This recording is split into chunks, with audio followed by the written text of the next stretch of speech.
Hello everyone, I'm back. Well, at least the people who watch my podcast regularly. Anyways, I've been gone for like 3 or 4 weeks. I actually took a trip recently. I went to Mexico. So originally I was gonna go to Cali, but then my sister had convinced me that we should full send and just go to Mexico. My mom finally had some free time open up, and she had to take care of some things while being out there, and she wanted to tag along, and she said I should come too. I'm not employed at the moment, so I had free time, and I said, why not? I should tag along too. Although I do have a job interview tomorrow, and I'm wish me luck. But I was looking at this as like a once in a lifetime opportunity to be able to bond with my mom and my sister. Just a girls trip, none of our partners, and I wanted to look back and reminisce. And you know what? I'm really glad that I went. So I'm glad I did this, even though I hate traveling. And you don't really hear too many people say that, but I hate traveling. I hate packing. I hate unpacking. I always overpack because I'd rather have the things I need and feel comfortable than be uncomfortable needing something. And most of the time, this is such a struggle because I'm overpacked and I hate forgetting things. I'm always forgetting something somewhere. And I hate not having legroom. As a tall person, it's such a struggle flying, especially 6 hour flights. I'm constantly doing 6 hour flights from Virginia to California.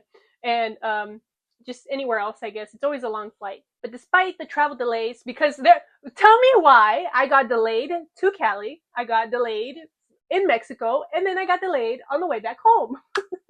It's just perfect. I'm just joking. I don't know. Everything happens for a reason. That's how I see things. Maybe I got saved somehow. But anyways, despite the delays, food poisoning, which I'll talk about later, the trip was totally worth it. And I would definitely do this again. My family asked me if I was willing to come back. Of course. Like, it was nice to see everybody. I knew this was going to be an important trip because the last time I was in Mexico, I was 12 years old. So that was 16 years ago. So, and when I was out there, every other day I was meeting new cousins, new aunts, new uncles.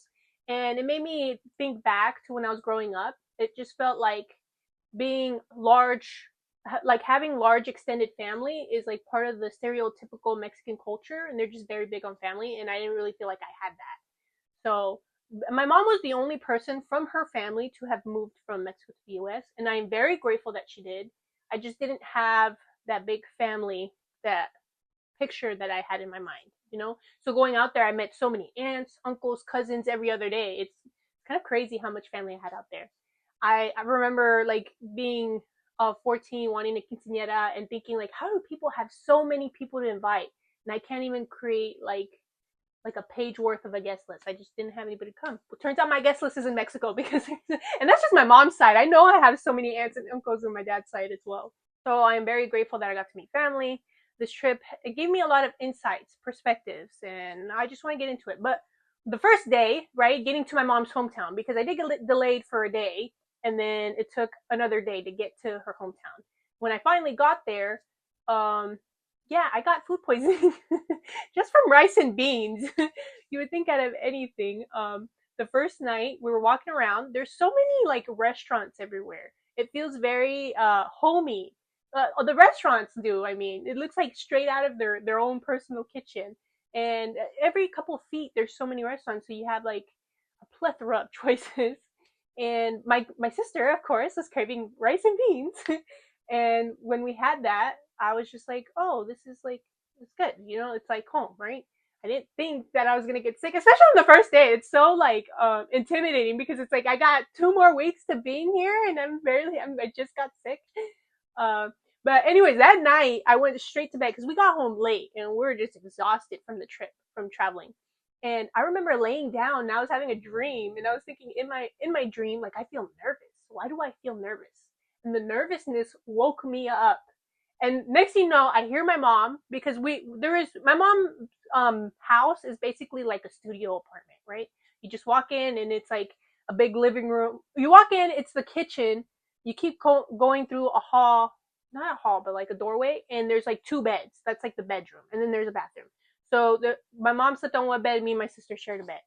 But so as I woke up, I heard my mom yelling towards the bathroom saying, hey, like, are you okay in there? What's going on? And I heard my sister throwing up. And I immediately knew. I said, I'm next. I was like, damn. Yeah, so then I didn't feel like the urge to throw up right away, but I was like, I'm not going to sleep. As soon as she was done, I was like, I'm chilling in here. I'm staying in the bathroom the rest of the night. And of course, I ended up throwing up. So the next day, we just kind of stayed in bed all day. We were sick.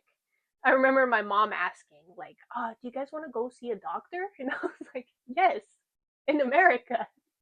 So this is where the humbling experience comes in. It teaches you, like, this is how people live here. My family, this is how my family lives here, and I need to get adjusted to this. People, you have to. I feel like you don't really understand how good you have it until you've experienced the bad. And I don't think they have it bad, because that's been their whole life. What did they have compared to? But who knows? I don't know. I don't feel like I should have done a better job getting to know my family, but that's besides.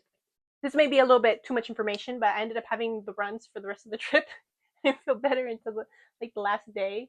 And although I was uncomfortable, sometimes I'll have stomach pains and have to go to the restroom. I didn't let that stop me from having fun or enjoying the trip. I was trying to make the most of it despite my circumstances. And yeah, side note, I don't know if you noticed my fit, but I actually got this in Mexico, and I just kind of wanted to fit the aesthetic with the episode. So hope you like it. One thing I noticed when I first got there as well is like the work ethic. That's another stereotypical Mexican thing. Like, I just feel like they take pride in their work. And they're also hustlers, right? They have that get up and go energy. I noticed as they would drive, just anybody driving, whether it be a taxi driver or my family member, they're not nervous. Like, I used to be such a nervous driver, not as much anymore, but like they would just like get into traffic. But and like I feel like there's like an understanding. The car coming up in traffic would like know to slow down and let them do their thing. And my mom said, here they'll run you over. Like, there's no such thing as pedestrians having right of way, which I don't know if I agree with that. Maybe I do, maybe I don't. I don't know. But she said, always get out of their way. Just I guess it's them. Let them do their thing. And they have no. They I feel like they just drive with lots of confidence and no hesitation, and there's no second guessing. Like, they just know what to do. I remember my cousin's husband. That makes him my cousin too, I think. Right? My cousin by association. We went to out to eat. This is when we after arriving in my mom's hometown, we took a bus and we went to a different city, and that's where we met more family. And my cousin's husband was driving us. He picked us up from the terminal, and he had to get into this really like busy parking lot. We went to Pollo Loco, and it was so busy, but he managed to get in. And like the back window was foggy, he managed to pull out. Like, I was just impressed just by his driving. Like, good for you. I could never. And it was so cute too. I saw him open the door for his mother-in-law, and he opened the umbrella, and I just feel like there's like deep respect for like the elders, the older people, and I don't know if I see that enough here. So it's just why I decided to bring it up.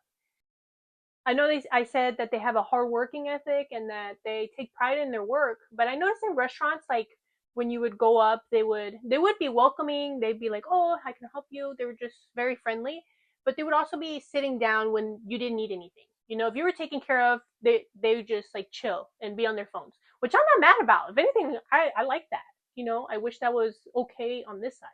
It's just I feel like we're always expected to be doing something, even if it's meaningless, even if it's not necessary. And like, not sure if that's entirely healthy for us to always be doing, doing, doing, doing. It's okay to like that didn't make me upset. I don't care. Do your thing. If I'm eating, if I'm taken care of, if you're nice to me, I'm okay. But yes, I noticed that. And I even heard from my aunt that my uncle, who owns the restaurant, so this is very interesting. My grandma made the restaurant that's there, and she passed it down to my mom. But my mom she didn't like dealing with it. She would say it's a lot of hard work. There's always having to invest money in it. There's not really a future here for her kids. So this is why she came to the US. And she gave it to her brother, which is my uncle. And I love his work ethic too, and his values. So he would I think every year, that's what it is. Every year he would close the restaurant for a week, and he would pay for his 20 employees to go out to the beach and do a little barbecue just to celebrate them, to like appreciate them, all their hard work. And I don't think I've ever met a boss out here like that. Like, it's just very, I think how your employees feel really make the atmosphere of the restaurant. And I think he knows that. I don't know. That was just very beautiful to hear, and I wish that was implemented more on this side. So, language tip for travelers, something I noticed in this, I think more so in the small towns, not necessarily like the big cities, that I said a lot of buenos dias, buenas tardes, and buenas noches, which means good morning, good afternoon, and good night. And I would say like every day to family, neighbors, strangers. And it was very nice. At first, I felt a little awkward, and but like the more I did it, it felt, I don't know, more appropriate, I guess you could say. I grew to love the sense of community. It just really made me feel like I was a part of them. And they were so helpful. Everybody there was so helpful. If you look lost, if you had a question, they were so eager to help you. I just feel like that's not something I really sense over here. So that's something I really enjoyed while I was out there. Their hospitality was very nice. If you ever walked into a store, they'd be like, "Come on, pásale, pásale, come in, come in. How can I help you?" Same with like restaurants. The taxi driver was really nice when I first got there. He would open the door for me, take our luggage, close the door for me, open the door for me when I got out. I just felt like, okay, like I'm taken care of here, you know. And I grew to like that aspect as well. I just feel like their sense of their pride in their work and their work ethic, it's different. And another thing about their hustler mentality is when I was sitting at my uncle's restaurant, right? Um, it's so beautiful. It's literally right on the beach. You get to hear the waves, and I even walked on the beach after eating. Like, it was just very beautiful. Um, I was sitting at the table. It was my mom and my sister closest to the beach, and then it was me closest to like the side of the restaurant. So of course there was, like, I'm not even joking, 15 people coming to sell us things, and I had to be the one to say no, which I struggle with. I'm not even joking. There was like vendors for souvenirs, knickknacks, keychains, magnets. Someone came trying to sell dresses. Someone came to sell fruit. Someone came to sell. There was even a kid selling like pastries, and I'm just like, take all my money. But I didn't have my money yet, so maybe it's a good thing I didn't, because I probably would have wasted it all one day. They tried to sell braiding services, which I should have tried. I wanted to. I just, like I said, I didn't have my money yet. My mom said to give her, no, my stepdad the money, and then she was gonna pull it out in the bank. But it was like our first day there, so I didn't have any. Oh, and then some guy too also came, not asking for money, but like, I guess donations, asking for donation, because he was a lifeguard. He's like, I do lifeguard services, and I volunteer doing this. And of course, my mom's like, okay, that's worth tipping in for, which I respect that, good for him. Um, but the first lady who came and brought all the knickknacks and the keychains and stuff, she was like sitting it all on the table. It was like this whole bowl of things, and I'm just thinking, when do I say no? When do I say stop? It's okay. Um, Eventually, I just gave in. I said, "Mom, can I have something? Can I have some money? Because I don't want to send her away with nothing." I ended up buying a keychain. I was like, "I'll just take this," and she's like, "Okay, thank you." Yeah, there's even a different day. There was an older woman. By this time, I did have my money, and she was selling like just like snacks, maybe some knickknacks too. And I was trying to like send her away. Like, I can't just keep getting. I gotta think about my time here. I gotta feed myself. But she was like so like fragile and old, and I felt so bad. And um, she said my husband passed. Like, I'm the only one supporting myself, and I just can't help it. It hits me right here. I can't help it. I said, okay, I'll take your stale chips. I'm sorry. Oh, that's not funny. It's a little bit.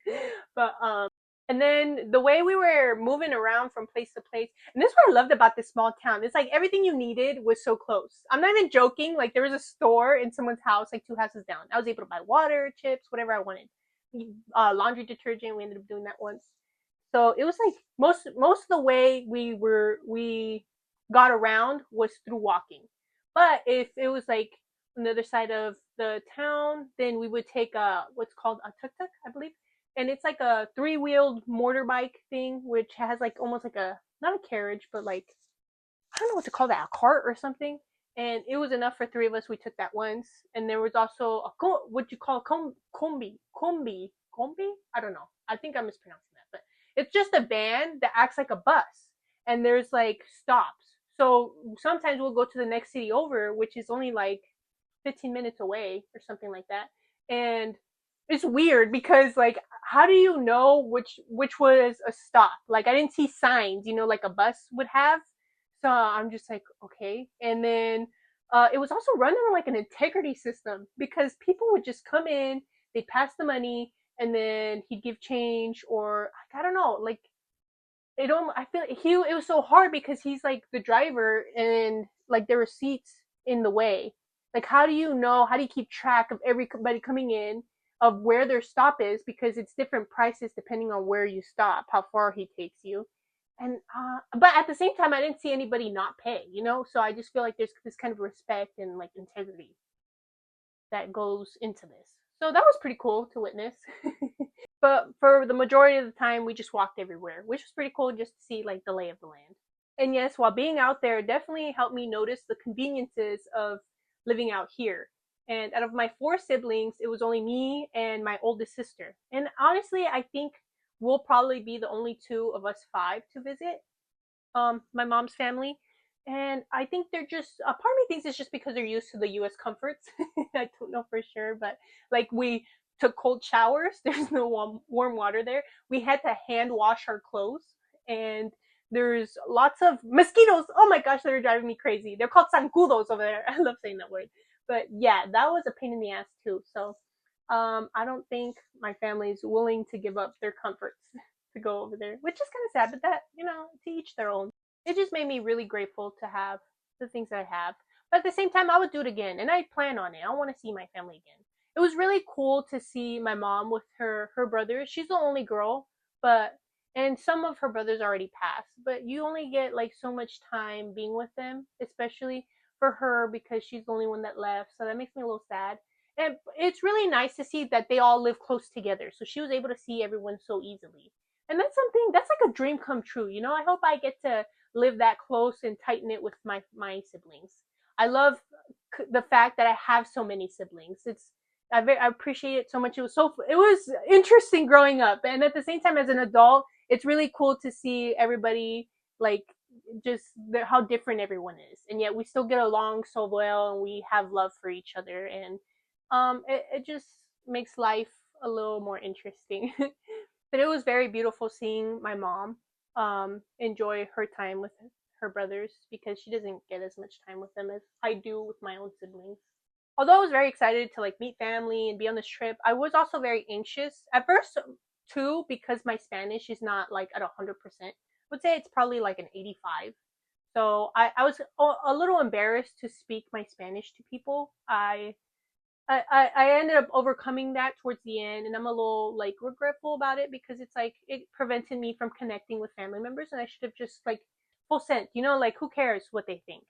And I also had anxiety, but that also helped me like keep to myself because I am not in a place in my life to where I feel comfortable like if I don't really have accomplishments or like a job.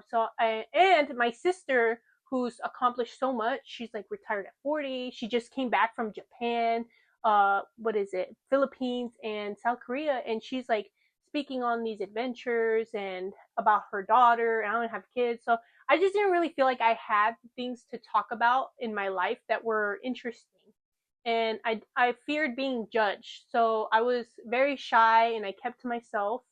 And I mean, I've worked on my trying to find my path, and I feel like I've come a long way, and I'm grateful, that I have the privilege to look for a passion. I just feel like over there, my family members, like my cousins owned a store or my uncle owned a restaurant. It didn't look like there was much opportunity out there, and I'm grateful to, like I said, have the privilege to have a passion to be able to pursue. And so, but it's just like something I have to overcome. Towards the end, I did talk to them more, and I'm grateful that I did. I feel like they got to. It was funny because my mom was like, or my sister, like, she's so funny. She's so like extroverted. She's loud, and I'm just like quiet. I'm like, okay, guys, now I feel like I have to perform. But yeah. So like towards the end, my uncle, my aunt saw a little bit more of that, and I'm excited to see them again. I feel like I'm not gonna let those that mental cage kind of keep me contained of like me being myself, and I'm gonna try a little bit harder next time. But at the end of the day, I'm glad I went. Like, I had a fun experience. I loved meeting my family.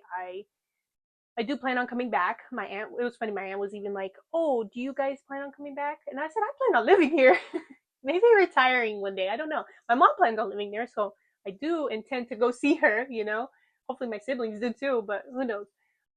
Yeah, so I'm glad I went. I definitely feel like I've learned a lot, and I encourage people to go. I feel like there's so much to learn, not just from Mexico, from different cultures. Like, there's so much perspective to be gained. I feel like we have it really well here, and it's a humbling experience. And sometimes some of us need to be humbled, you know, to be grateful for what we have. But yeah, if you've been wondering where I've been at, I just took a trip. I do plan on posting again regularly once a week. And if you notice, this is a different style of how my other episodes are. I usually have it scripted, and it helps me gather my thoughts, help me know what I'm going to say. But this time I did bullet points. I kind of want to move more towards like being able to be more myself and just kind of speak freely. And so this one was a little difficult because it's like the first time I'm doing it this way. So I hope to get better with that. But I appreciate anyone who's listening, who was wondering where I've been. And yeah, thank you for listening. Take care of yourself. Peace out.